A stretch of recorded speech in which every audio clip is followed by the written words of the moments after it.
Muy bienvenidos los aquí presentes y también los que vais a seguir a través de la pantalla, que participaréis en esta misma dimensión que ya no tiene que ver con el espacio, sino con nuestra atención y con nuestro corazón abierto a compartir cosas tan buenas como las que compartimos en estos encuentros, bajo el lema de humanidades, para profundizar en la humanidad que somos, todos juntos y también cada uno individualmente. Aprovechando esta verdad tan grande, ¿no?, que todos los humanistas y todo el pensamiento más profundo sobre el ser humano siempre ha recordado, que el ser humano somos sociables, ¿no? Aristóteles dice, cuando los antiguos, Aristóteles, por ejemplo, que lo dice el hombre es un zoon politikon. Zoon quiere decir un animal, ¿no? Zoe es la vida y zoon quiere decir un viviente. Ahora podemos... Sí, así es más recogido. Zoon politikon, en realidad para los antiguos, politikon quiere decir sociable, más que político, porque hoy día político suena fatal, ¿no? Pero es sociable. Entonces esto quiere decir que las cosas más profundas de la humanidad las captamos socialmente. O sea que nuestro ser verdadero en profundidad, que es lo que venimos aquí a gustar y aprender a reconocer, esto lo somos siempre con los demás, porque es universal. O sea que para empezar recordaremos esta doble vertiente nuestra, una vertiente centrada en el cuerpo que nos hace personas y que cada uno tiene sus características individuales que nos hacen percibir a los demás como otros y al mundo como algo frente a nosotros. Esto es nuestro ser externo, lo que venimos llamando persona, que significa máscara, como un dispositivo para comunicarnos con los demás. Pero nuestro ser verdadero, interno, por decirlo de algún modo, invisible, porque es pura conciencia y pura sensibilidad viviente, es universal. Y entonces universal quiere decir que todos estamos en él de manera simultánea, aunque no nos demos cuenta, pero sí que nos damos cuenta también, porque tiene que ver con la proximidad y con la comprensión. O sea que las cosas que venimos a recordar en una sesión como esta son cosas muy elementales, muy sencillas, y que se vuelven complicadas para el hombre moderno, para el ser humano moderno que somos todos nosotros, que nos han educado en una grandísima complicación sobre lo que somos, sobre lo que es la vida, sobre lo que se espera de nosotros. Nos lo han puesto muy complicado. Y entonces vivimos toda la vida con esta complicación, intentando hacerlo lo mejor posible, sin acabar de conseguirlo, con muchas frustraciones y mucho dolor por en medio. Entonces todo es mucho más sencillo, pero claro, no nos engañemos, esta sencillez tampoco no son decir flors y violas, ya está, sí que lo tenemos porque es lo que somos, el ser verdadero es lo que somos, pero al hábito tan arraigado y tan adquirido de comprender quiénes somos y de comprender lo que es la vida, le cuesta mucho aflojar. Y entonces todo este trabajo tiene que ver como un irse deshaciendo de capas, ¿no? de pegatinas que nos impiden ver exactamente lo que es la realidad de nosotros mismos, ¿no? Entonces esta realidad tiene que ver con lo intangible, la conciencia, somos conciencia. Esto es lo primero que hay que dejar bien claro, ¿no? Que somos conciencia. Y claro, al decir conciencia ya de entrada nos parece que somos poca cosa, pero hay que entender que es una conciencia viva, que no es una conciencia muerta, puramente como una cosa intelectual en la estratosfera de la mente, sino que es una conciencia que es presencia, es nuestro ser es nuestra presencia aquí. Es lo que hace que estemos siendo, antes de tener ideas. y antes de identificarnos con el cuerpo y con las cosas que nos rodean y con los demás, ¿no? O sea que las humanidades son un aprendizaje a aprender a reconocer esto que es intangible y que es invisible y que no tiene forma. Porque universal quiere decir que no tiene forma. Lo universal se contrapone a lo individual. Y lo individual es lo que tiene forma. O sea que, por ejemplo, los objetos también están individualizados. O los ángeles, por decirlo de algún modo, también están individualizados, por así decirlo, o los planetas en astrología, en sentido simbólico, porque son cualidades. Y cuando hay una cualidad, hay una forma. La forma quiere decir, es una cosa que tiene límites y que se puede distinguir de otras cosas. Y en cambio, nuestro ser verdadero no tiene forma, es pura conciencia, o puro amor, se podría decir. Pura empatía, siempre siendo, siempre presente. Entonces, poder reconocerlo, poder darse cuenta, es la salvación del género humano. Porque es reconocer nuestra felicidad esencial, nuestra absoluta falta de problemas, y beatitud, y bienestar, y bondad. Entonces, claro, para reconocerlo tenemos que aprender a salir de tanta complicación. Y esta complicación viene de la mente, porque estamos acostumbrados a considerarnos a nosotros mismos y al mundo que nos rodea desde la mente, que quiere decir desde una serie de esquemas programados que nos han programado o nos han inculcado desde pequeños, empezando por nuestra identidad. Porque la primera gran, digamos, limitación fue hacernos creer que somos un cuerpo y toda una conciencia ligada al cuerpo con un nombre individual, porque el nombre que llevamos es nuestro nombre individual. Andrés, Joaquín, María, Teresa, todo esto designa la personalidad en sentido individual. Y lo que somos es algo mucho más amplio que esto. Primero, anterior, fundamentalmente radical. Radical quiere decir raíz, conectado con nuestra raíz. O sea que conectar con nuestro ser verdadero también es reconocer la fuente donde sale nuestra vida, ¿no? Nuestra energía, todo, ¿no?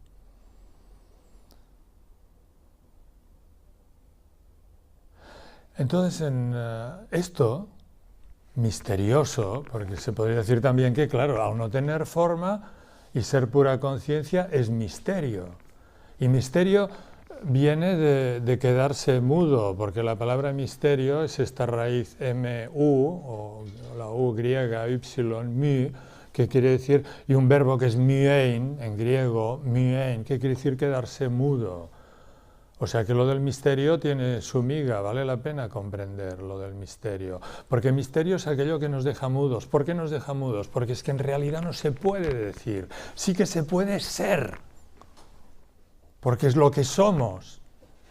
O se puede, podríamos decir, adorar, porque la adoración es una cosa en absoluto silencio, ¿no? Llena de respeto, de atención, de consideración. Pero cualquier comentario que se haga sobre ello es insuficiente. ¿Por qué? Porque lo limita. Entonces a este misterio se ha referido la humanidad desde siempre a través de símbolos. La sesión de hoy, esta charla, lleva por título Símbolo, Mito y Rito, porque son tres aspectos de una misma cosa que se podría llamar el lenguaje analógico o los simbolismos, ¿no? Los simbolismos, todos estos dispositivos que tienen forma y que sirven para referirnos a esto que no tiene forma. O sea que las religiones, por ejemplo, o también el arte en el sentido más profundo, cuando quiere referirse al ser, a este misterio que somos, emplea simbolismos.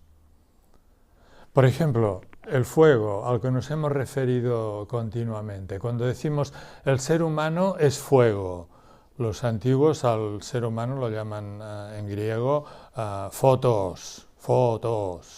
Que es el nombre, o phos directamente, el nombre de la luz, ¿no?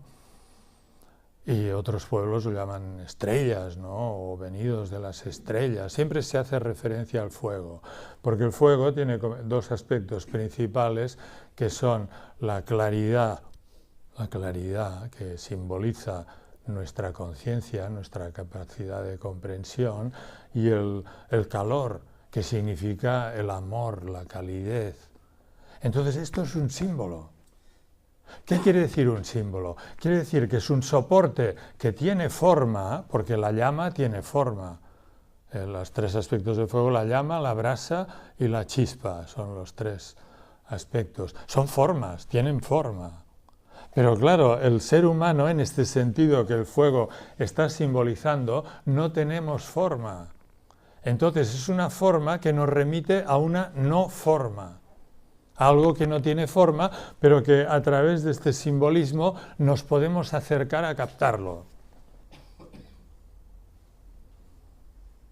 O sea que el simbolismo es muy interesante, porque entonces nos hace ver que todo el mundo, el universo en el que vivimos, está continuamente hablando de esto y haciendo referencia al ser, al creador, dicen los antiguos, porque todos son formas que representan esta energía o conciencia primera que las está generando y las está creando. O sea que el mundo es el primer símbolo. El mundo, digamos, los antiguos lo llaman el viviente, ¿no? El viviente mortal, porque todo lo que hay en el mundo es mortal, que representa el viviente inmortal, que es el que lo está creando o generando. Entonces el simbolismo es este continuo, es no quedarse en la cosa literal, no quedarse en el soporte. El soporte no importa, se puede romper, se puede quemar, lo importante es lo que el símbolo simboliza.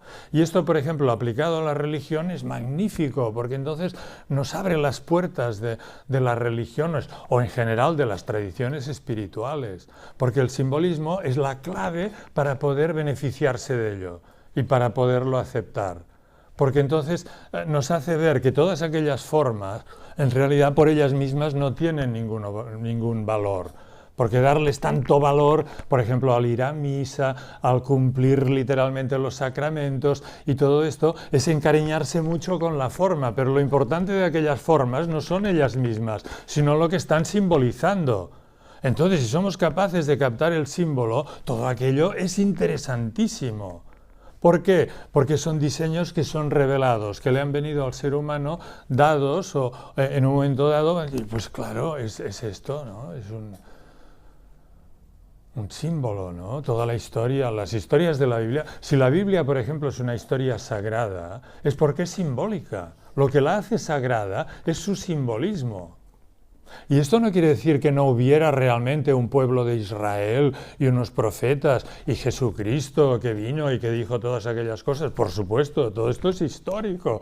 O sea que también se puede mirar desde un punto de vista histórico. Pero la maravilla, lo que lo hace sagrado, es el sentido simbólico que tiene. Y el sentido simbólico siempre tiene que ver con esto intangible e invisible que es el ser humano, que somos todos y cada uno de nosotros.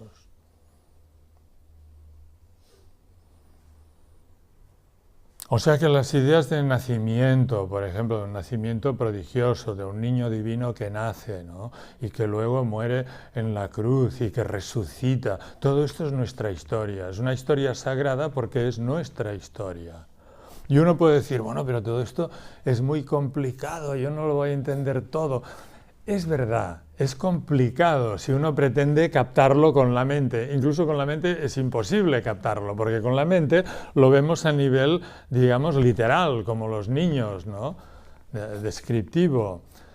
Y entonces en el simbolismo también es interesante porque nos obliga a ser muy humildes y a entender que de estas cosas misteriosas siempre es mucho más grande lo que no entendemos que lo que entendemos. Es como un iceberg, como un iceberg, ¿no? Que tiene solamente una pequeña parte fuera y todo lo demás está enterrado. O sea que la Biblia y los textos antiguos, el Timeo de Platón, porque quien dice la Biblia dice los diálogos de Platón. O dicen los Upanishad en la India, estas escrituras sagradas tan fantásticas que han conservado los indios, que son como 100 veces la Biblia, por la abundancia, ¿no? O los sutras del budismo, ¿no? Todo esto son cosas maravillosas, pero siempre uno tiene que ir allí con humildad porque siempre es más grande lo que no se entiende que lo que se entiende, ¿no? Pero están hechas para la iluminación, o sea que aquella pequeña chispa que nos toca cuando abrimos un libro de estos de escrituras sagradas, pues aquello es lo interesante, estaba hecho para aquello. Y entonces lo que yo quería decir que en estos círculos de humanidades estamos dando las claves para que todos estos maravillosos dispositivos de simbolismo, de historia sagrada, de mitología, nos empiecen a hablar y nos digan cosas. Y vosotros veréis que esto es así. O sea que el simbolismo es como un regalo que recibimos en nuestro viaje interior al centro de nosotros mismos cuando tenemos las claves para podernos beneficiar de él.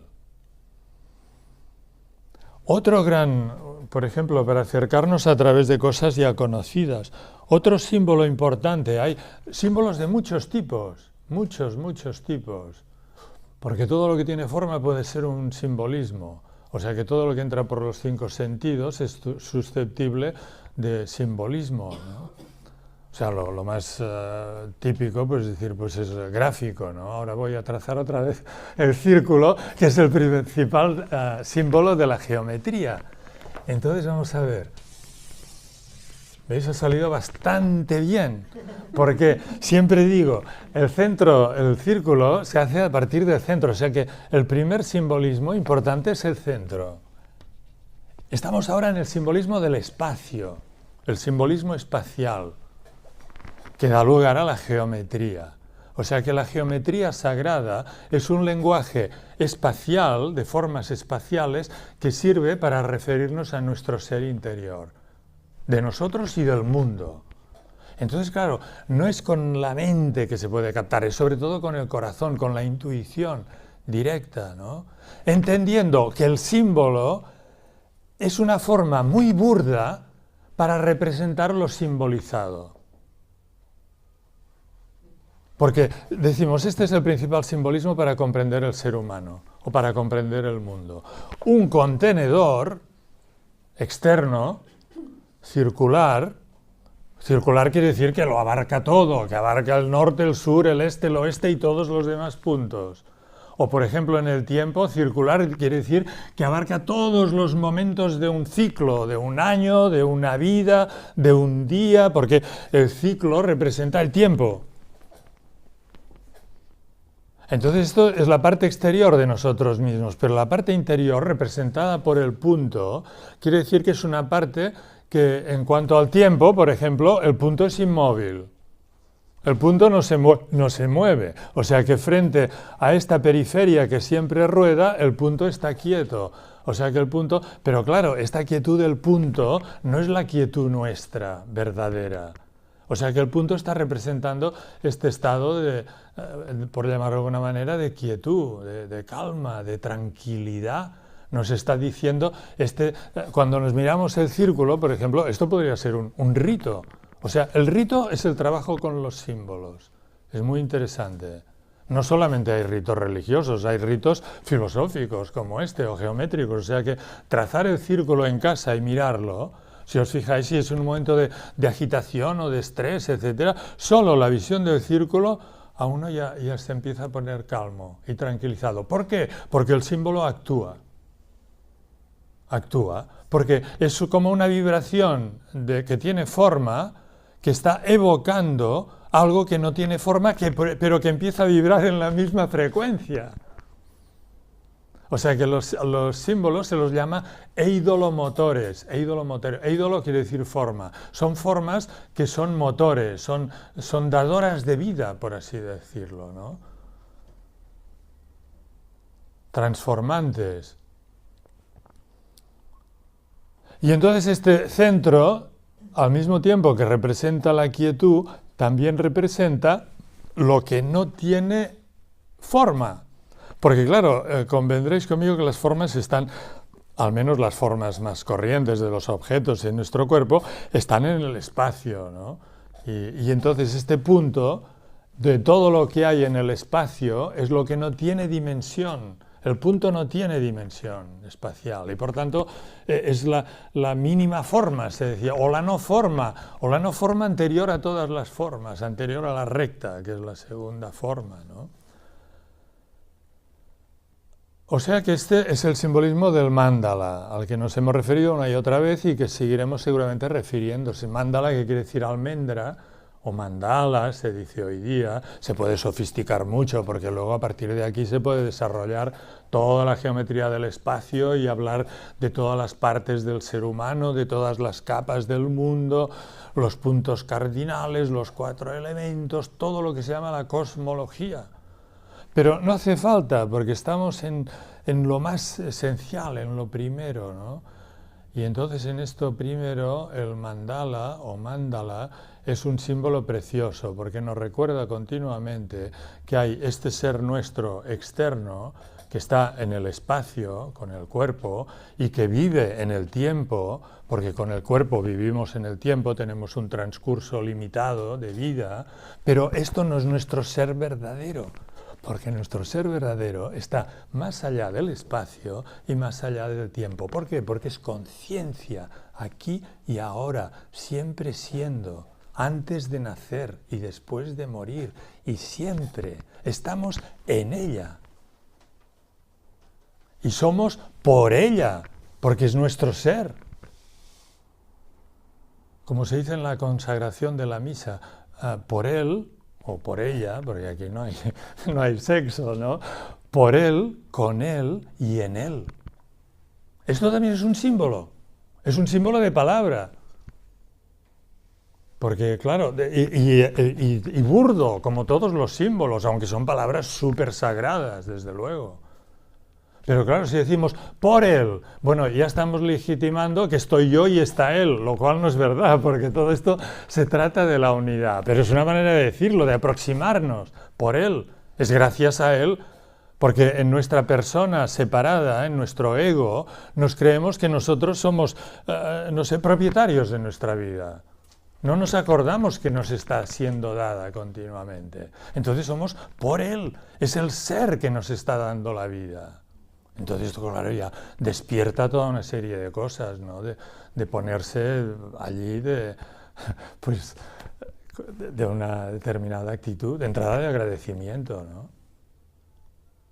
Y con él también parece que vamos de bracet, ¿no? El ser y yo, o Jesucristo y yo, no, pues esto, claro, esto es lo burdo del simbolismo que trabaja con formas, porque se trata de la unidad. Todo esto es para captar la unidad.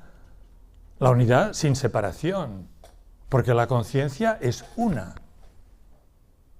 Esta conciencia, el creador es uno y nosotros estamos en él. O sea que veis, la palabra también es un simbolismo. Los mitos son símbolos, todos los mitos. Y los mitos, hay que decirlo, es muy interesante la mitología, ¿eh? No solo la griega, sino también las mitologías germánicas, por ejemplo, ¿no? O el ciclo del rey Arturo, el ciclo de Bretaña, que se dice que tanto se ha desarrollado en la literatura, el rey Artús, el mago Merlín, la reina Ginebra, el caballero Lanzarote. Todo esto es un teatro para la comprensión de nuestro fuero interno, cuando nos encaminamos a ser libres y a encontrar este tesoro que somos. Porque el Santo Graal, el cáliz aquel sagrado que lleva el pan de vida, está en nosotros. Es el centro. Es otro símbolo. Por ejemplo, el cáliz. El cáliz sale en la misa. El cura lo pone así, ¿no? Recibe la sangre de Cristo Bueno, esto, con las claves que vosotros estáis recibiendo, todo esto de pronto lo vais a ligar. Ya lo estáis ligando, ¿no? Ah, la sangre de Cristo. Entonces uno dice, anda, ¿y por qué se lo llama sangre, no? A mí, por ejemplo, se me ocurrió esto la primera vez que lo... ¿Y por qué llamarlo sangre? Pues porque es vida. Porque a veces de pronto uno la sangre ha aprendido a tenerle cierto respeto o miedo, ¿no? Que es lógico también, porque representa la vida. Pero claro, en este sentido es la vida que nos viene dada, ¿no? O leche, la leche. San Bernardo decía que él solo se alimentaba con la leche de la Virgen María. San Bernardo, la leche de la Virgen. Y esto en algunos cuadros lo han representado como un santo que está allí mamando de una teta. Pero claro, esto es verlo muy literal, ¿no? Porque en realidad esta leche tiene que ver con lo misterioso, con lo intangible, con lo interno, ¿no? Y la Virgen María lo mismo, ¿no? El principio yin del universo, ¿no? Y entonces, claro, esto es dar un salto mucho más profundo en todo esto que ha sido la materia de la religión o de las religiones, aquí en Occidente del cristianismo. Pero ya veis que le ponemos el título de las humanidades porque el enfoque es más amplio, ¿no? Es el cristianismo, pero también las demás religiones que conocemos menos, pero que también las podemos estudiar con muchísimo provecho, ¿no? La religión hebrea, sobre todo la cábala, ¿no? La cábala forma parte de la conciencia europea, sobre todo desde el Renacimiento y desde antes. Aquí en Cataluña había comunidades de cabalistas hebreos, lo que diuen jueus catalans, pero bueno, eran catalans y eran franceses y eran mallorquines y eran castellanos porque estaban un tiempo en Toledo, luego venían a Barcelona, luego venían a Tárrega, luego estaban en Perpiñá, luego estaban en Florencia. Los judíos es un pueblo errante, muy interesante, muy interesante. Sin los judíos no habría Occidente ni habría Europa, y sin cristianismo tampoco. O sea que las humanidades también tienen que ver con aprender a incorporar nuestras raíces. Esto es algo precioso que nos da mucha seguridad, nos arraiga en nuestra cultura y en la cultura del ser humano, ¿no? Porque os dais cuenta que todo habla de esto, ¿no? Bueno, estaba con lo de los mitos, ¿no? Para decir que todos los mitos, también el ciclo artúrico y los mitos germánicos, y hoy día, por ejemplo, con tanta información como hemos recibido, pues hay los mitos de los esquimales o de los indios de América o de los negros del África, ¿no? Historias.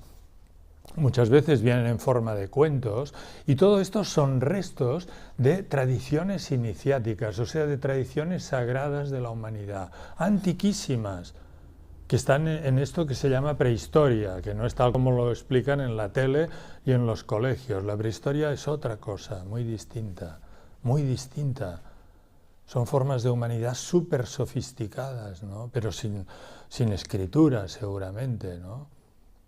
Al menos la prehistoria en tiempo reciente es sin escritura. La escritura se usaba solo para cosas sagradas.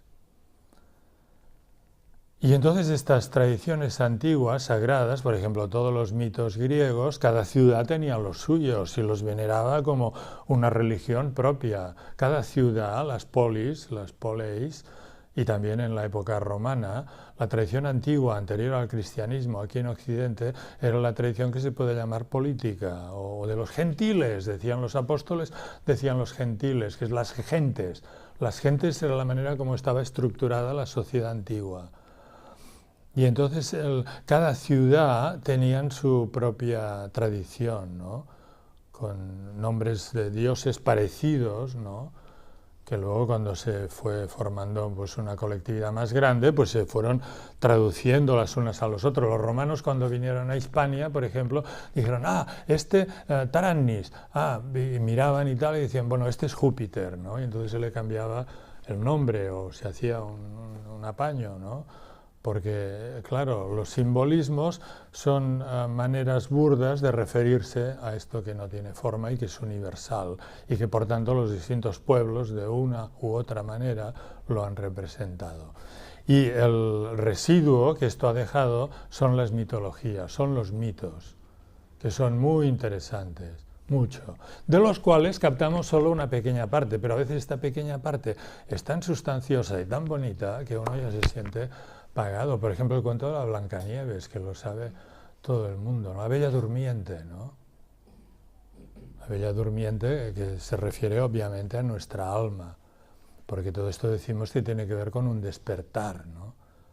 Con un aprender a despertar, a salir de este continuo escuchar a la mente, ¿no? O sea que en el cuento se representa a la Bella Durmiente en el bosque, ¿no? Como perdida. El bosque en este sentido de tiniebla, ¿no? Y de cosa latente, ¿no? De zona como oscura. Y entonces el cuento habla de una posible liberación, de un posible despertar,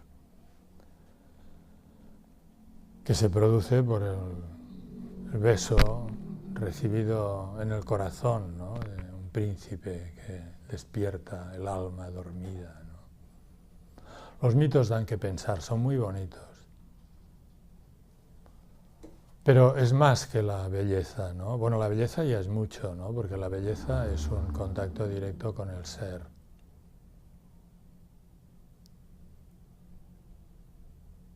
O sea que son símbolos. El símbolo tiene como un aspecto estático. El otro día también salió el símbolo de la doble espiral, que es muy interesante. Este es otro símbolo gráfico. Los veréis en las joyas, en toda... por ejemplo, hay gente quien dice, este símbolo, que es también la rueda, el círculo, hay gente que dice, esto está en el budismo, por supuesto, y en el hinduismo, la rueda del Dharma y todo, ¿no?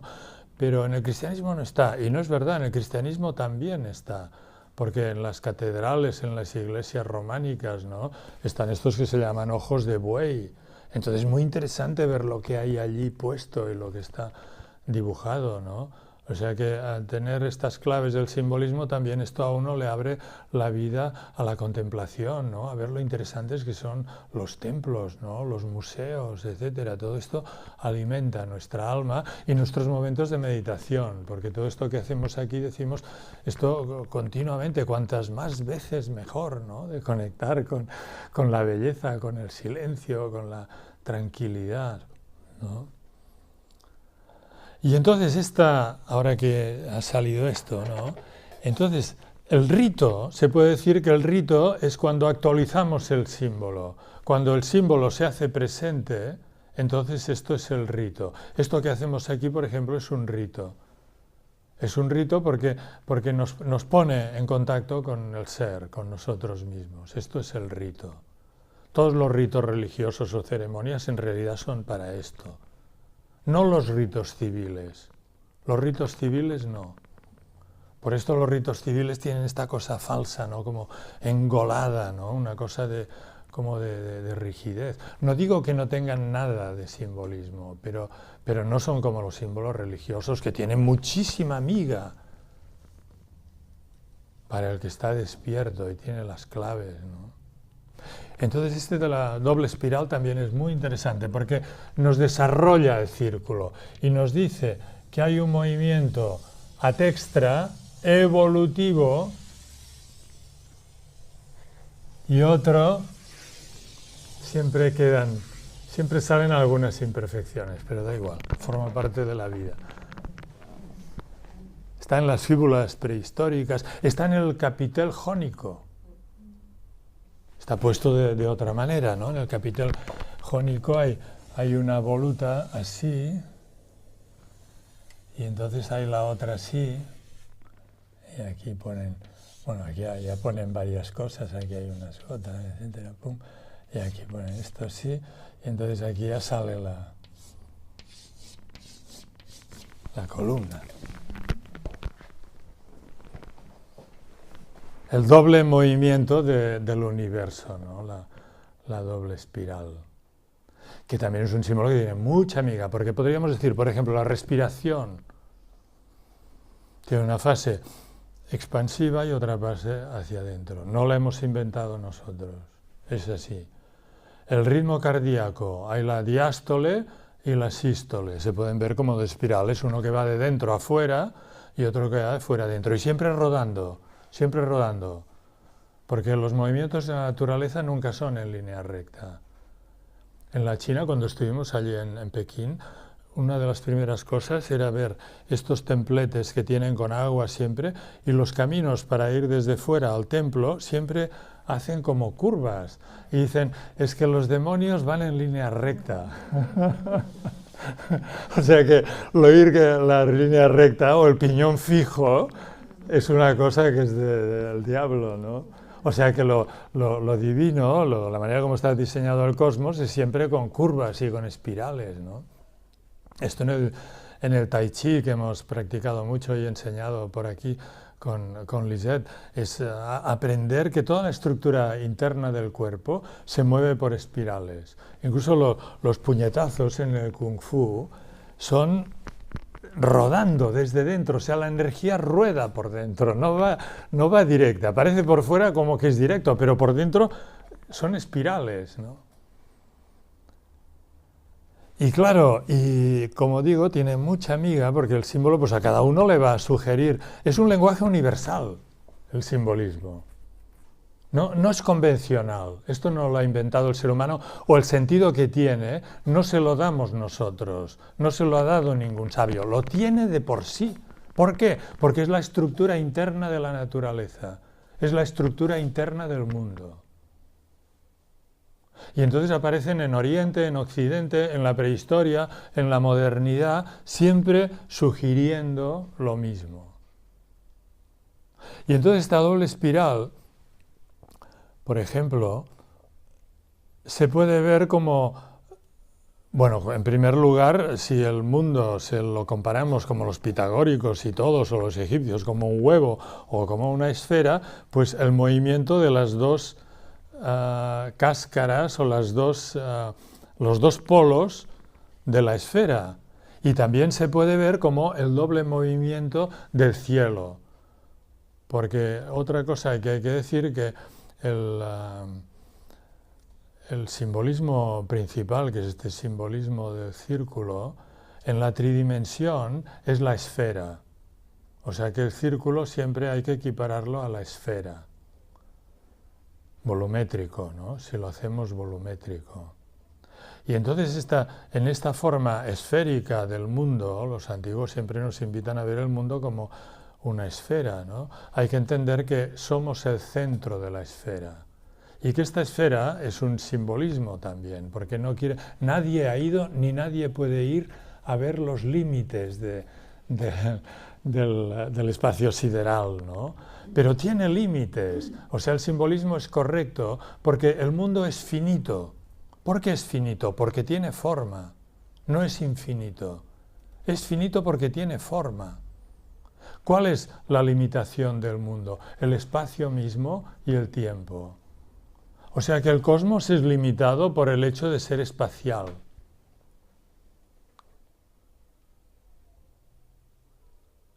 Y la esfera representa esta limitación, que no hay que verla de manera literal, o sea, no hay que pensar que yendo por allí hasta el final con una nave encontraríamos este techo así, aunque hay grabados que lo representan de esta manera, sino que el símbolo de la esfera es como no es más que un símbolo, no es más que un soporte formal que está representando una idea que es supraformal.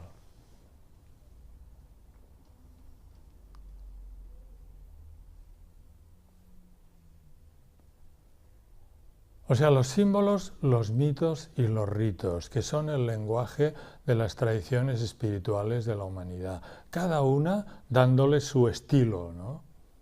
Un estilo que tiene que ver con la forma y las características de la gente de aquel lugar, ¿no? De la China, de la India, de los pueblos primitivos, de los romanos, etcétera, ¿no?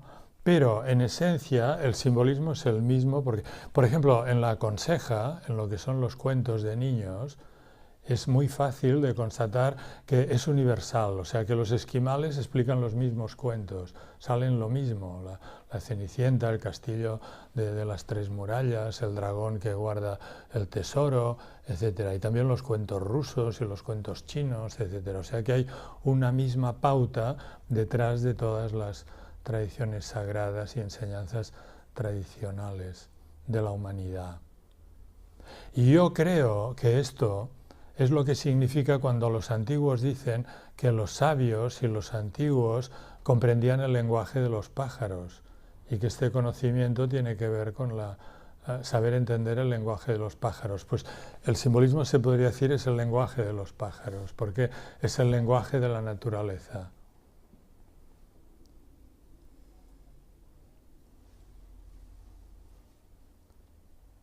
Hay símbolos acústicos también. Un símbolo acústico, por ejemplo, el mantra Om, que algunos de vosotros habréis aprendido a cantar. Aquí no hacemos este tipo de cosas porque vamos más directamente al grano, pero el mantra Om es increíble. O sea, nos arraiga directamente en el ser. Y en el cristianismo, Amén. Amén es equivalente a Om.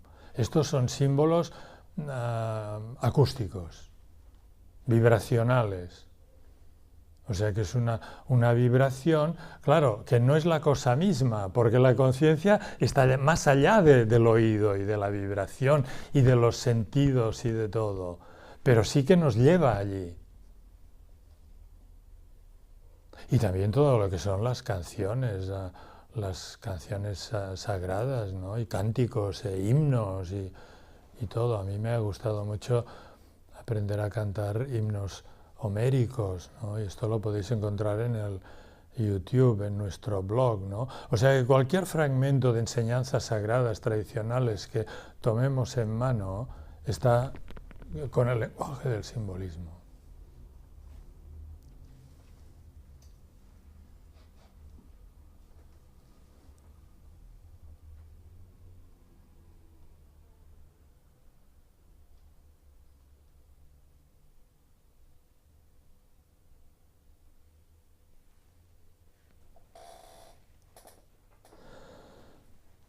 O sea que hay, en esto que aquí hacemos, hay estas dos partes. Una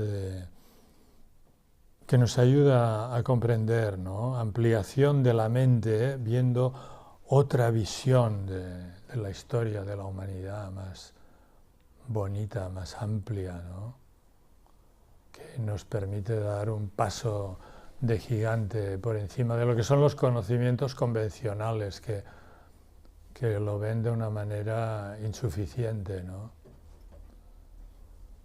Lo que es el pasado nuestro como humanidad y lo que es también la convivencia de distintos pueblos en el mundo actual.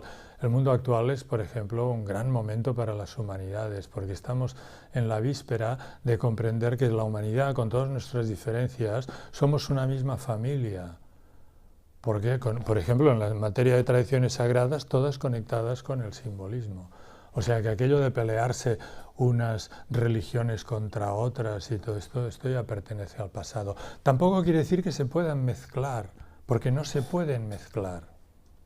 Porque se podría decir que cada tradición sagrada o cada religión es como un sistema, o sea que es completo en sí mismo y no se puede traducir a otro. Por ejemplo, aquí en España, la cosa de la expulsión de los judíos vino de que empezaron a discutir un tal, ¿cómo se decía? Pau Cristià. Parece que era un franciscano o un dominico de aquí, de Barcelona. Y este embaucó al rey Jaime el Conquistador para que le dejara hablar en los mercados. Y hablar con un pretexto ecuménico, ¿no? Para que se entendieran los judíos y los cristianos, pero en realidad había razones más oscuras detrás. Y entonces empezaron a discutir en los mercados cosas que no se podían discutir, o sea que el judaísmo no se puede combinar con el cristianismo, a no ser que uno vea el simbolismo, porque desde el simbolismo ya están combinados. Pero en un plano puramente lógico no se puede combinar, porque los judíos, por ejemplo, el judaísmo, pues a Jesucristo solamente lo puede considerar un profeta, pero nunca el Hijo de Dios, y menos el Mesías, porque el Mesías en el judaísmo es un rey que tiene que venir. Es un salvador, un rey que tiene que venir, un rey salvador que vendrá. Y este es el simbolismo. en el judaísmo. Y en cambio en el cristianismo el rey Mesías es Jesucristo. Dice, Él es el Mesías, ¿no? Entonces en el mercado empezaron a decir, bueno, ¿qué? ¿Ha venido o no ha venido? Pues bueno, esto se puede resolver a garrotazos. Es la única manera. Entonces, a partir de aquí, estoy simplificando un poco, esto era el siglo XIII, a partir de aquí empezó a plantearse como urgente la expulsión de los judíos. ¿Por qué? Porque los iban a apedrear, los iban a exterminar. O sea, el pueblo bajo de Barcelona y de Balaguer y de Tàrrega y de Perpiñán y todo esto, instigados por el bajo clero, o sea, por la parte más ignorante de la clerecía, arremolinaban a las masas contra las juderías, contra las aljamas, para quemarlas y todo, porque ellos habían matado a Jesucristo, eran los malos, etcétera, etcétera, ¿no? O sea, claro, también hay que decir que las religiones tienen esta parte, digamos, tremenda, ¿no? ¿Por qué? Porque son diseños materiales, o sea, que sociales, sociopolíticos, también. Y entonces son susceptibles de manipulación y de incomprensión y de ser utilizado para otras cosas, ¿no? O sea que esto venía porque yo digo que el simbolismo, siendo común a todas las tradiciones espirituales de la humanidad, esto no significa, o sea que esto lo podemos ver nosotros teniendo las claves, y decir, vale, el budismo lo dice de esta manera, ¿no? Lo dice de otra manera. Son maneras distintas de decir el misterio, ¿no? Pero todas son válidas, desde cada uno desde su contexto, pero los contextos no se pueden mezclar. Porque entonces si se mezclan hay problema, hay mucho problema. Y además es que no se puede, porque sería hacer artificialmente una cosa que no ha venido por artificialidad. Porque digamos que la conciencia universal se ha revelado a los distintos pueblos y civilizaciones de maneras distintas, a cada una según su mentalidad y según su talante. Y por esto las tradiciones espirituales son distintas. No es lo mismo la manera como lo han recibido los chinos que la manera como lo hemos recibido aquí en España, por ejemplo, en Europa, ¿no? Es distinto, ¿no?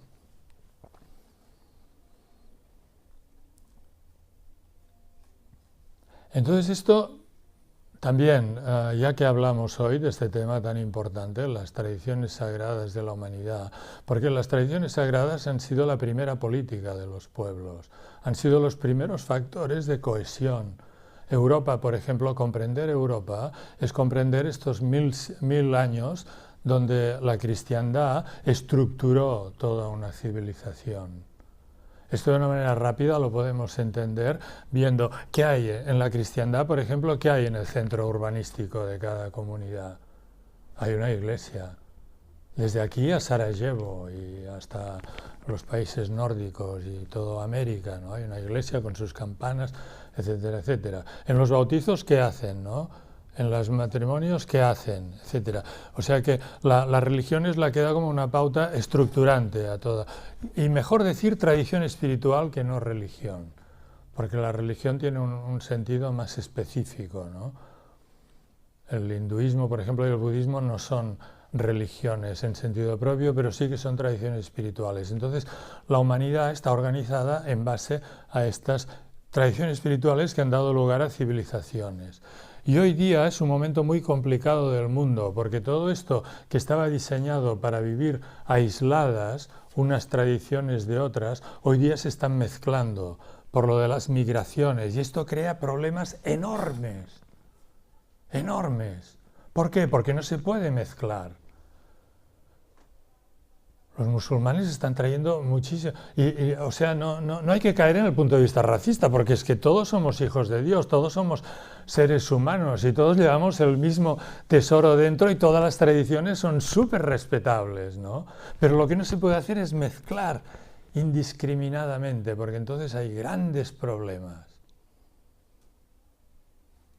Por ejemplo, en materia de comida, en materia de educación de los hijos, cosas que podríamos decir, esto no tiene que ver con lo espiritual, no, pero forma parte de todo lo que es el diseño de una religión, y tocar estas cosas provoca problemas muy grandes en los niveles más ignorantes, ¿no? De sentarse en la mesa o o de decir cómo se educan a los hijos, etcétera, ¿no?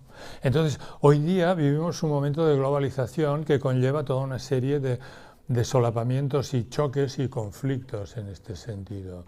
Y entonces a gente como nosotros, que podemos acceder a comprender el simbolismo, nos tocará muchas veces desempeñar un papel de paz y de mediación, comprendiendo, yendo al grano de la cosa y comprendiendo que la persona somos lo mismo desde el punto de vista de nuestro radical silencio, bondad y respeto y ignorancia, reconocer la ignorancia. Desde la ignorancia siempre podemos aproximarnos a los demás, ¿no?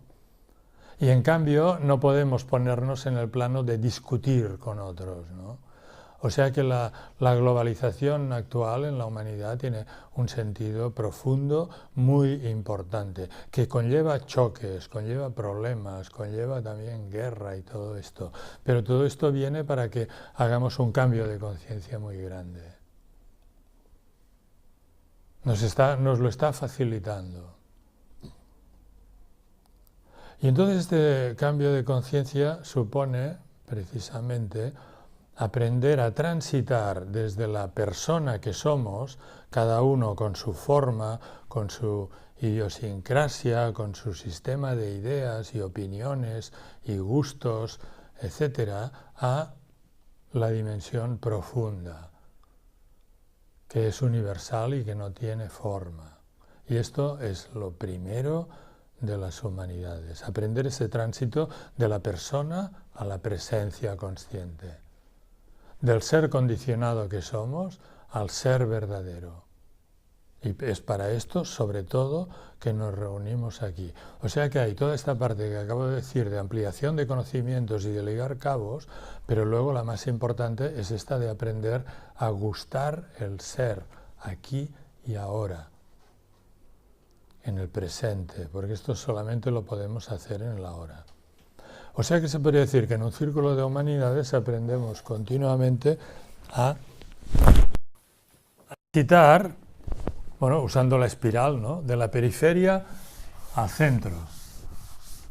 Y a veces vamos del centro a la periferia y extendemos mucho el planteamiento, como hemos hecho ahora, hablando de todas estas cosas que generalmente no se hablan, incorporando fragmentos de la cultura, dando claves para comprender el mundo de hoy, ¿no? Pero luego continuamente volvemos al mandala. Y entonces el círculo de humanidades lo más importante es transitar de esta periferia al centro, sin perder la periferia. Porque vamos de la periferia de lo que es la persona a la presencia consciente, a la conciencia. Y esto lo hacemos con esta práctica tan bonita que cada día la hacemos y que la vamos ahora a repetir. Y que cada fragmento de ella tiene su cosa y su importancia grandísima para meditarla, para exprimir su significado. Y lo primero de todo es la motivación. Comprender bien esta motivación que nos acerca aquí, que es una motivación de libertad, podríamos decir, sobre todo. ¿Por qué? Porque lo que nos hace libres es reconocer nuestra esencia, lo que somos. O sea que la libertad no es un constructo y sobre todo no es una cosa que nos puedan dar desde fuera. Porque en el mundo actual más libertades de las que hay ya es muy difícil, aunque nos parece que no hay libertad, pero madre mía, si lo comparamos con las sociedades antiguas, ¿no? Libertad de contratación, libertad de circulación, libertad de residencia, libertad de abrir un chiringuito para ganarse la vida, todo esto estaba prohibido. Libertad de viajar, de opinar, de decir lo que uno piensa, o sea que libertades externas ya más no podría haber, ¿no? Y esto empezaron los liberales en el siglo ya XVII y XVIII, y Stuart Mill, un inglés que tiene un tratado que se llama On Liberty. Y este es el que zanjó todo el tema de la antigüedad para entrar en la visión moderna de la libertad. Y empieza diciendo en este tratado, todos los antiguos hablan de la libertad como algo interior al ser humano. Esto ahora no nos interesa, porque a nosotros nos interesa la libertad en un sentido exterior. Y esto es la fundación del liberalismo, que son lo que podríamos decir las ideologías revolucionarias primeras. La Revolución Francesa se hace en nombre de la libertad, pero es una libertad ya que la consideran en la política externa solamente, pensando erróneamente que por poder circular mucho y hacer todo esto que podemos hacer hoy, que está bien, ¿no?, que vamos a ser felices y esto no, y que vamos a sentirnos libres. Y en medio de esta sociedad afluente, superabundante, con tantas libertades, el ser humano puede vivir como un esclavo, ¿no? Entonces, la libertad a la que aquí nos referimos es la libertad interior. Y esta no es un constructo, no es algo que tengamos que fabricar. Esta viene de reconocer realmente lo que somos, aquí y ahora, siempre. Y entonces preguntamos, ¿es verdad que buscamos esta libertad? ¿Que esta es la motivación principal? ¿Lo podemos asumir esto, que es la motivación principal para participar en estos círculos? Sí.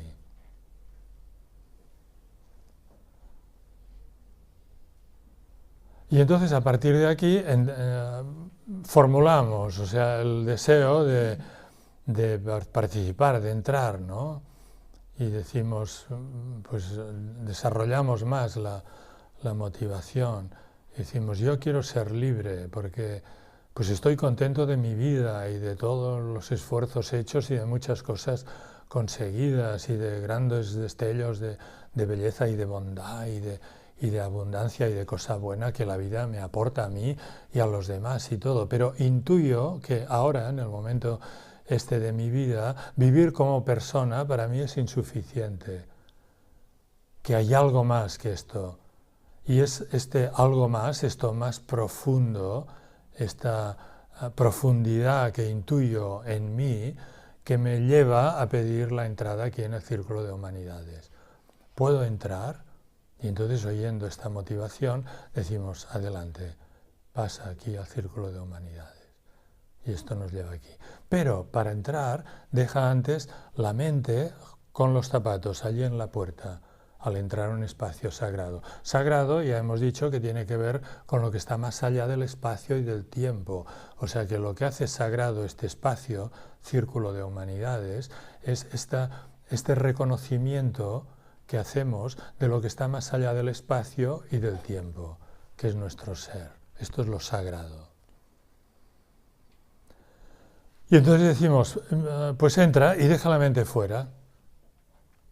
Hombre, pero dejar la mente a mí me parece que es algo muy difícil. Y esto siempre lo he visto como una cosa, si no imposible, muy difícil.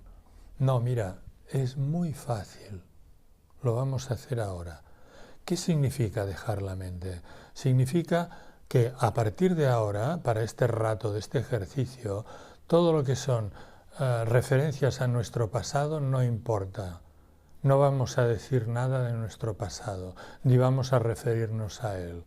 O sea que toda la memoria de cosas pasadas ahora no importa y vamos a dejarlo allí en la puerta.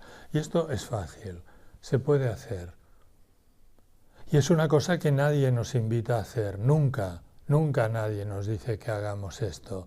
Y por tanto, esta idea de que parece que es difícil no es verdad, porque si lo probamos, no es difícil, es fácil. O sea que ahora le decimos con todo el cariño a nuestra mente, que es como una herramienta preciosa, le decimos ahora no vamos a tratar nada del pasado. Para este ejercicio vamos a dejarlo todo allí. Todo lo que veníamos atesorando, ¿no?, de recuerdos, de memorias. Todas las prácticas espirituales, por ejemplo, que hemos hecho y que tanto bien nos han traído, también lo dejamos allí. Todas nuestras iluminaciones, nuestros méritos, nuestras comprensiones, nuestros títulos, nuestras capacidades, nuestras habilidades, todo esto fuera. ¿Por qué? Porque no viene a cuento ahora, para esto que buscamos. Por supuesto, toda nuestra historia, nuestras identidades, familia, linaje, nación, pasado, todo esto no importa ahora para nada, lo dejamos allí. Nadie se lo va a llevar, allí estará para recogerlo luego. Pero ahora lo dejamos. Y hacemos este gesto que con la intención ya basta de dejar todas estas cosas del pasado allí. Y también dejamos el futuro,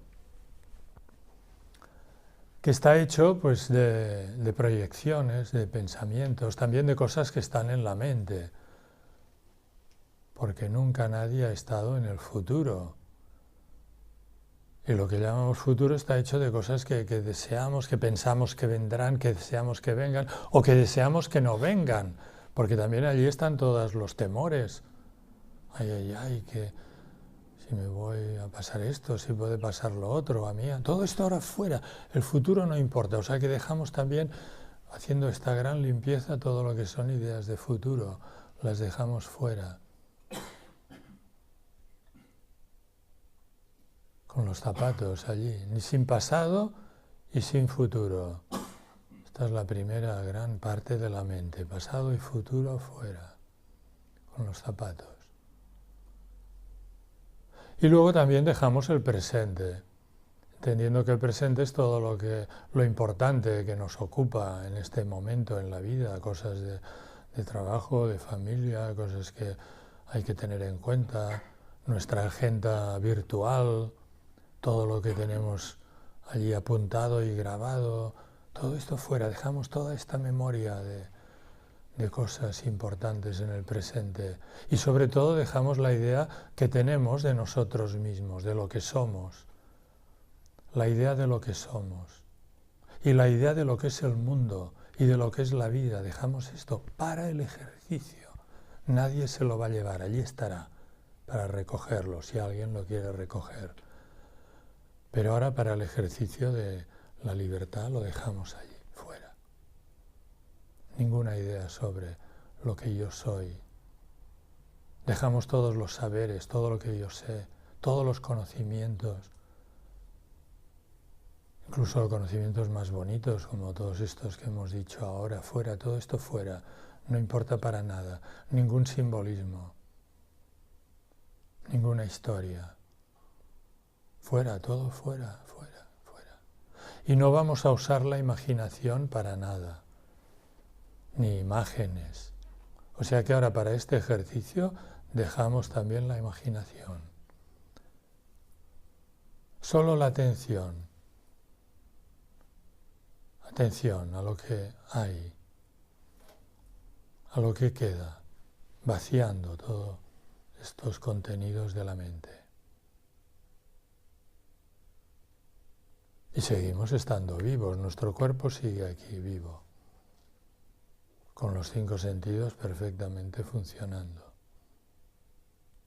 Pero ya se ha generado como un espacio, algo que se puede comparar a un espacio vacío quizá, una mayor desahogo, libertad. Y entonces gustamos, o sea, reconocemos este ser sin nada, o sea que nos quedamos ahora sin ningún contenido, reconociendo simplemente esto que queda. Y sin ninguna obligación de hacer nada, porque no tenemos que crear nada ahora, ni fabricar nada.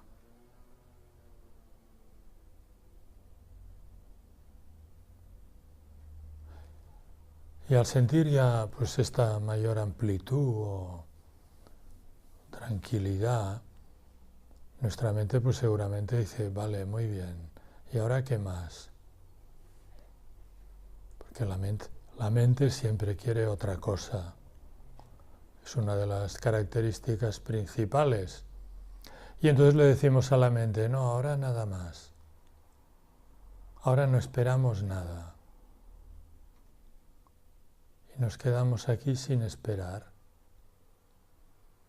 simplemente atentos a lo que hay y estamos bien despiertos.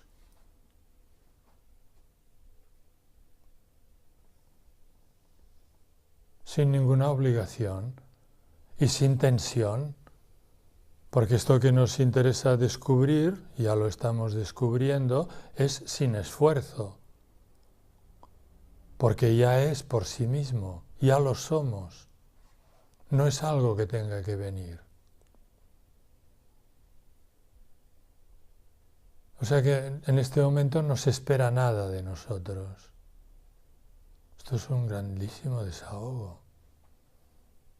No hay que demostrar nada, no hay que fabricar nada.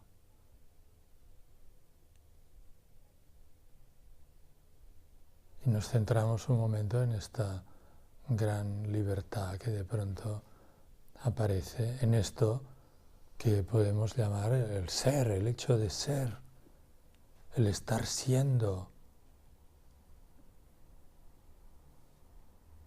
el estar, un estando aquí.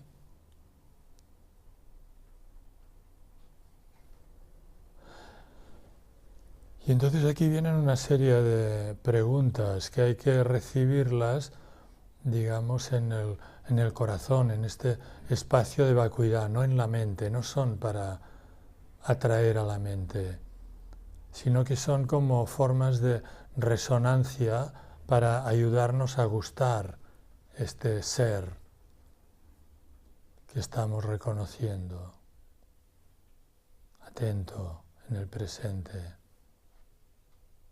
Y entonces preguntamos, y pido respuesta directa desde la intuición del corazón, ¿este ser lo hemos creado nosotros? No. ¿Tiene forma? No. ¿O color?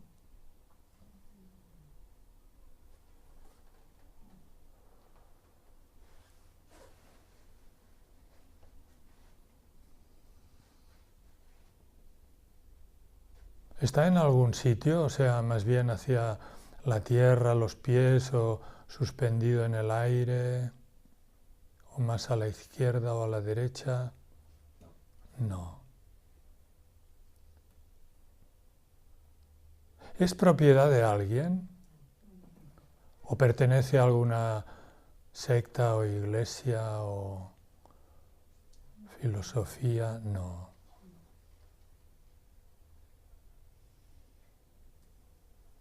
¿Es sugestión?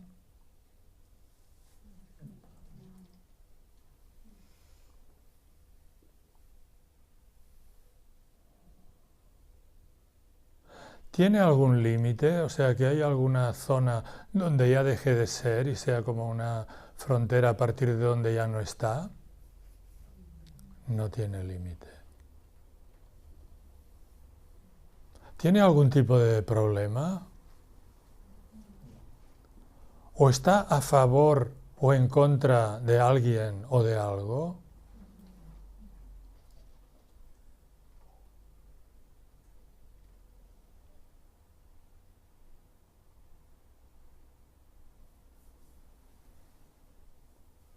Si nos vamos de aquí, ¿lo tendremos que agarrar para llevarlo con nosotros? No. O si nos dormimos y al cabo de un rato nos despertamos, ¿lo habremos perdido? ¿Se puede ir? ¿Nos podemos ir nosotros de ello?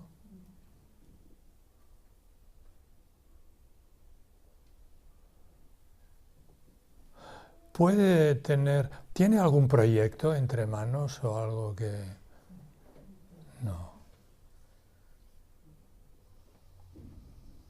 ¿Puede estar angustiado o irritado o tener celos o envidia? ¿Depende de nuestro pensamiento?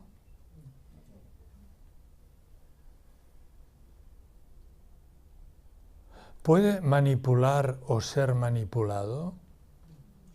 No. Esto es grande. ¿Ha nacido?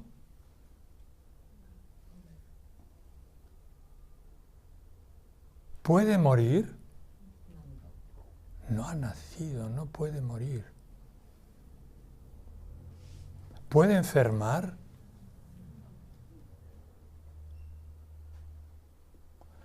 Entonces ya la última pregunta, es decir, entre esto que no tiene forma, que no es sugestión, que no es propiedad de nadie, que no ha nacido, que no puede morir,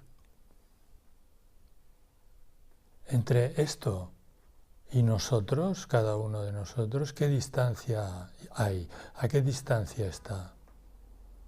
¿Milímetros? Ninguna. Entonces, dos cosas. Primero, si esto es así, estaremos de acuerdo que esto es lo que somos, si no hay distancia. Y luego, otra cosa es esta unanimidad, porque es imposible a un grupo de personas en una sala preguntarles cosas que vayan dirigidas a la mente y que haya unanimidad, porque cada uno tendrá una visión o una opinión distinta, y aquí la unanimidad ha sido total. O sea que esto solo puede ser si estamos hablando del ser que somos, o sea, de nuestra verdadera identidad, en el sentido universal. Entonces, es evidente que es fácil de reconocer. Este es el mayor descubrimiento que se puede hacer en el reino humano. Otra cosa es que le demos realmente la importancia que tiene. Y cuando digo le demos, quiere decir que le dé nuestra conciencia habitual, o sea, corriente, nuestro ser condicionado, que a esto no lo puede reconocer. Porque nuestra conciencia corriente en la que se nos ha formado es dual y está metida en toda una serie de programaciones que es lo que se ha llamado educación. Y entonces no quiere salir de allí, no estará dispuesta a dejarnos salir de allí. Entonces, esto lo tenemos que saber reconocer. O sea que este ser que somos y que podemos reconocer, que no tiene problema, que no puede enfermar, que está siempre siendo, ¿lo podemos todavía gustar y reconocer? Y entonces desde aquí podemos preguntar, ¿y quién es este otro que tiene tanto problema en la vida? Y que tanto sufre y que todo el rato está ahí, ay, esto cómo podré yo, cómo podré. ¿Quién es este otro?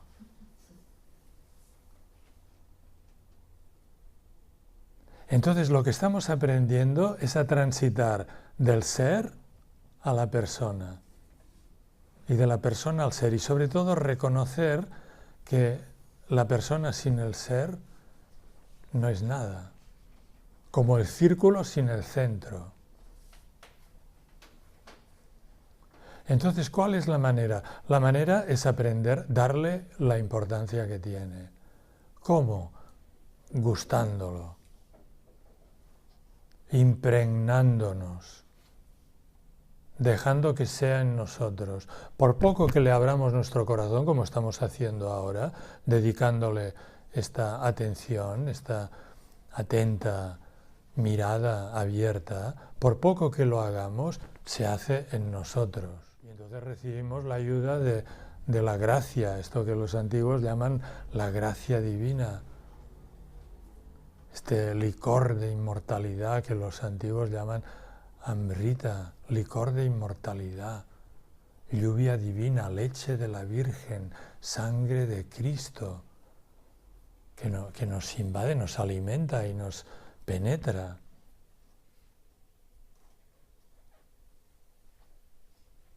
Esto por una parte, ¿no? Gustarlo, como estamos haciendo ahora. Viendo que es un hacer, que es no hacer nada. Porque esto no lo hacemos con la... Esto que hemos reconocido no lo hemos hecho con la mente.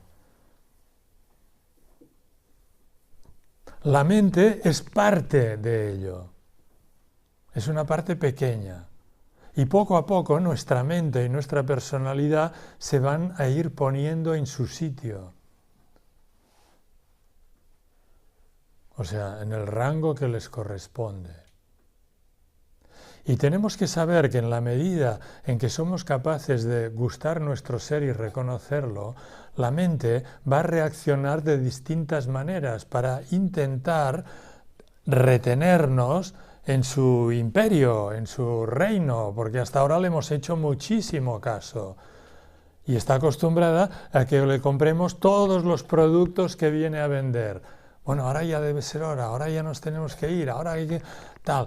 Entonces, la mente volverá para sacarnos de aquí, para intentar que le prestemos atención solamente a ella y entremos en una película de dolor y de preocupación, que es la que vive nuestro ser condicionado, nuestra persona. Entonces tenemos que aprender a lidiar con nuestra mente cuando la mente se presenta. Y esto lo hacemos desde luego viéndola de este ser consciente que somos, reconociéndola.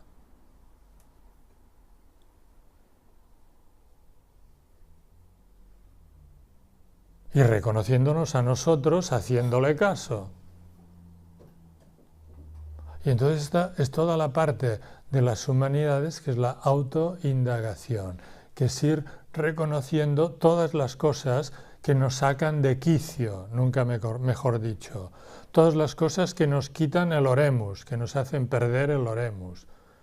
Y entonces estas cosas pues muchas veces nos vendrán en forma de miedos o en forma de dolores corporales, como a alguno ya os ha pasado, que de pronto a uno le hacen daño todos los huesos.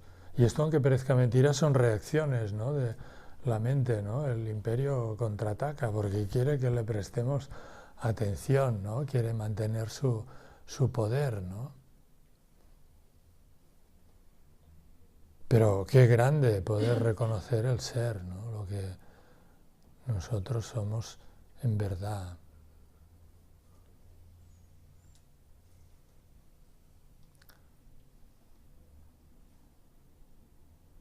Y entonces la idea de rito es esta idea de reiterar este contacto, reiterar este gustar el ser que somos, una y otra vez, ¿no? Ponernos en contacto, acudir al círculo de humanidades una y otra vez.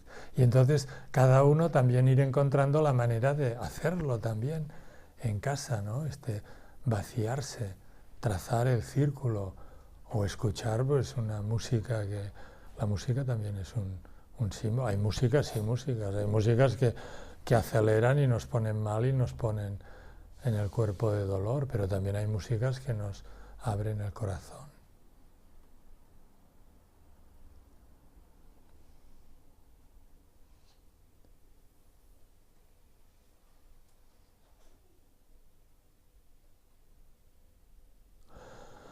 Lo podemos llamar presencia. Y es una cosa muy grande poderlo reconocer de esta manera que lo hacemos en silencio, porque ya veis que el silencio también es lo que la mente no acepta. La mente el silencio no lo quiere de ninguna manera, y sobre todo cuando estamos varios reunidos.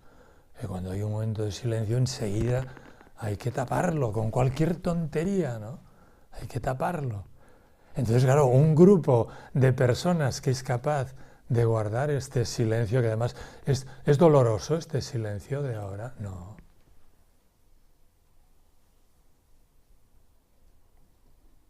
Otra reacción de la mente, por ejemplo, es la somnolencia, sobre todo cuando lo hacemos solos. Pero a veces también en grupos así hay gente que se duerme de pronto y están roncando. Esto es la mente. No es sueño de verdad, es un sueño de resistencia. Esto se le llama resistencia. La mente tiene resistencias. No es mala. La mente es un instrumento prodigioso que se va poniendo al servicio. Por poco que vayamos haciendo nuestro trabajo en este sentido superior, la mente se va alineando y se va poniendo al servicio. y os puedo decir que las cartas están marcadas. Si esto lo comparamos a un juego de naipes, tenemos las cartas marcadas, o sea que seguro que ganamos. Porque esto que hemos gustado es el ser, es lo natural, y nos ponemos, digamos, en línea con la naturaleza. Es lo más ecológico que hay. Todos los problemas ecológicos de hoy día, clasificar las basuras, todo esto, fantástico, pero uno se puede también volver neurótico con esto, o intentando limpiar el mar. Hoy he estado en un rato en el bosque, porque me gusta ir al bosque y hacer allí mis ejercicios y meditación. Está todo lleno de todo, el bosque aquí al lado, está de latas, de botellas, de Kleenex, de condones, de todo, ¿no? Entonces, es muy difícil hoy día limpiar la naturaleza, o sea que parte del mundo actual también es toda esta, digamos, corrupción general de todo, es como si todo hubiera una podredumbre general, ¿no? Salen todos los escándalos a la superficie, todas las corrupciones de los partidos, todo lo que antes estaba tapado sale a la luz, ¿no? Es como socialmente como psicoanálisis colectivo y también socialmente, pues el mar polucionado, el mar sin peces, sin algas, los campos totalmente diezmados, porque antes como que la gente era pobre, no había Kleenex en ningún sitio, ni Coca-Colas, ni nada, estaba todo limpísimo, estaba todo, ¿no?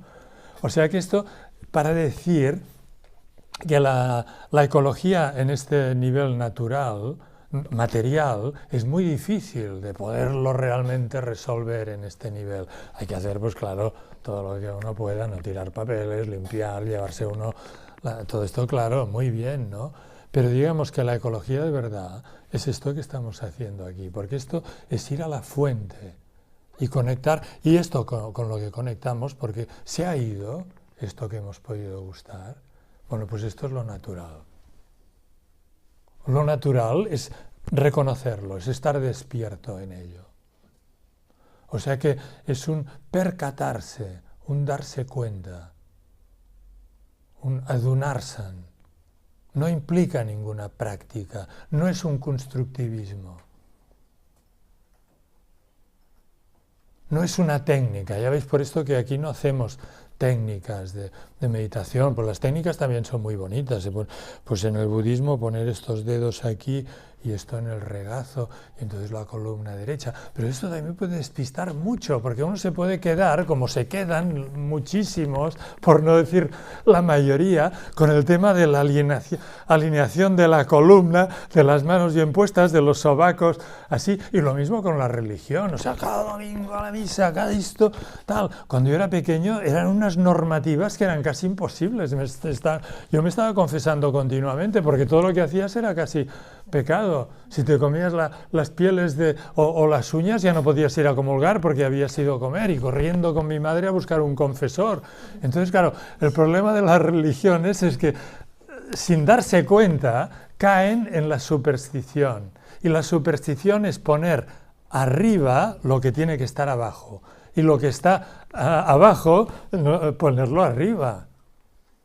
Entonces las religiones son sistemas de formas preciosas, sagradas. ¿Por qué? Porque son modos de conexión para el que realmente tiene la manera y la voluntad de conectarse. Pero también pueden ser formas de corrupción, de quedarse en lo literal y pensar que poniéndote así, popó, y mirando, y 10 minutos y tal, pues que así se va a hacer. No, y así no se hace. Así más de lo mismo. O sea, también se pueden crear adicciones espirituales y pensar que uno haciendo prácticas externas lo va a conseguir. Y no es así, es a través de la comprensión del corazón, de saberlo reconocer y de comprometerse con ello. Es decir, si esto soy yo, adorarlo, quererlo.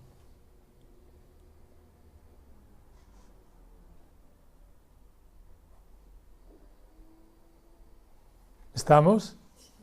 Muy bien. Muchas gracias por participar en estos encuentros, que para mí son una delicia, una belleza, un reconocimiento. Gracias.